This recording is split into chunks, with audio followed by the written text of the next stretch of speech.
اکرام السلام علیکم ورحمۃ اللہ تعالی وبرکاتہ۔ آج کی ویڈیو میں ہم بات کرنے والے ہیں سورہ ملک کے بارے میں۔ حضرت ابو ہریرہ رضی اللہ تعالی عنہ سے روایت ہے، رسول اکرم صلی اللہ تعالی علیہ وسلم نے ارشاد فرمایا، قرآن پاک میں 30 آیتوں کی ایک سورت ہے، وہ اپنی تلاوت کرنے والے کی شفاعت کرے گی یہاں تک کہ اسے بخش دیا جائے گا۔ وہ سورت تبارک الذی بیدہ الملک ہے۔ حضرت عبداللہ بن مسعود رضی اللہ تعالی عنہ فرماتے ہیں، سورہ تبارک اپنے پڑھنے والے کی طرف سے جھگڑا کرے گی یہاں تک کہ اسے جنت میں داخل کر دے گی۔ حضرت عبداللہ بن عباس رضی اللہ تعالی عنہما سے روایت ہے، حضور پرنور صلی اللہ تعالی علیہ وسلم نے ارشاد فرمایا، بے شک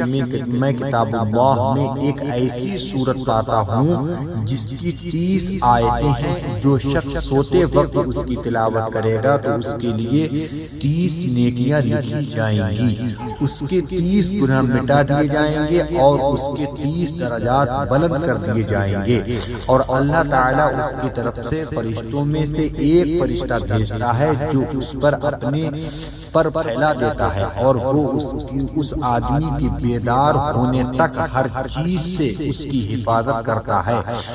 وہ سورہ مجادلہ یعنی بحث کرنے والی ہے، اور جو اپنی تلاوت کرنے والے کے لیے قبر میں بحث کرتی ہے، اور وہ سورت کون سی ہے؟ وہ سورت تبارک الذی بیدہ الملک ہے۔ جو حضرات قرآن عظیم کو پڑھنا جانتے ہیں وہ روزانہ سورہ ملک یعنی تبارک الذی پڑھ لیا کریں، اور جو حضرات سورہ ملک نہیں پڑھ سکتے یعنی کہ قرآن عظیم پڑھنا نہیں جانتے ہیں، وہ ہمارے چینل کے ذریعے روزانہ سورہ ملک کو سن لیا کریں۔ اعوذ باللہ من الشیطان الرجیم، بسم اللہ الرحمن الرحیم، تبارک الذی بیدہ الملک وہو علی کل شیء قدیر، الذي خلق الموت والحياة ليبلوكم أيكم أحسن عملا وهو العزيز الغفور، الذي خلق 7 سماوات طباقا ما ترى في خلق الرحمن من تفاوت فارجع البصر هل ترى من فطور ثم ارجع البصر كرتين ينقلب إليك البصر خاسئا وهو حسير، ولقد زينا السماء الدنيا بمصابيح وجعلناها رجوما للشياطين وأعتدنا لهم عذاب السعير، وللذين كفروا بربهم عذاب جهنم وبئس المصير، إذا ألقوا فيها سمعوا لها شهيقا وهي تفور، تكاد تميز من الغيظ كلما ألقي فيها فوج سألهم خزنتها ألم يأتكم نذير، قالوا بلى قد جاءنا نذير فكذبنا وقلنا ما نزل الله من شيء إن أنتم إلا في ضلال كبير،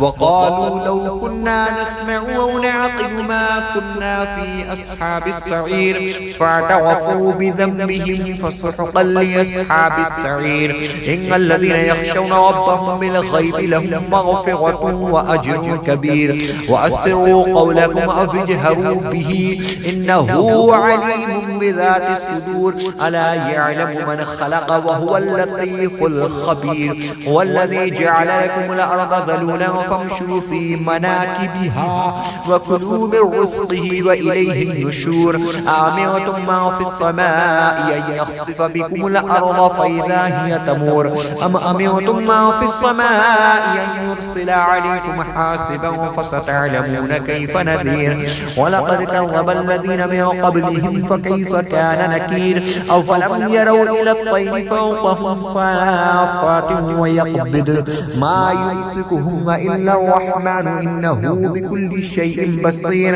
أمن هذا الذي هو جود لكم ينصركم من دون الرحمن إن الكافرون إلا في غرور، أمن هذا الذي يرزقكم من أمسك رزقه بل لجوا في عتف ونفور، أفمن يمشي مكبا على وجهه أهدى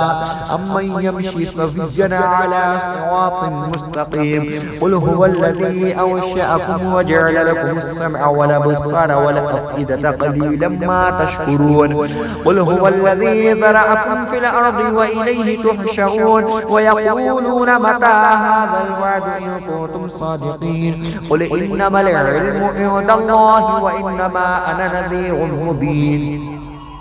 فلما رأوه زلفة وسيئت وجوه الذين كفروا وقيل هذا الذي كنتم به تدعون قل أرأيتم إن أهلكني الله ومن معي ورحمنا فمن يجير الكافرين من عذاب أليم قل هو الرحمن آمنا به وعليه توكلنا فستعلمون من هو في ضلال مبين قل أرأيتم إن أصبح ماؤكم غورا فمن يأتيكم بماء معين صدق अल्लाह मौलाना अज़ीम। नाज़रीन इकराम, अगर हमारी वीडियो अच्छी लगी हो तो हमारी वीडियो को लाइक करें, शेयर करें और हमारे चैनल को सब्सक्राइब करें।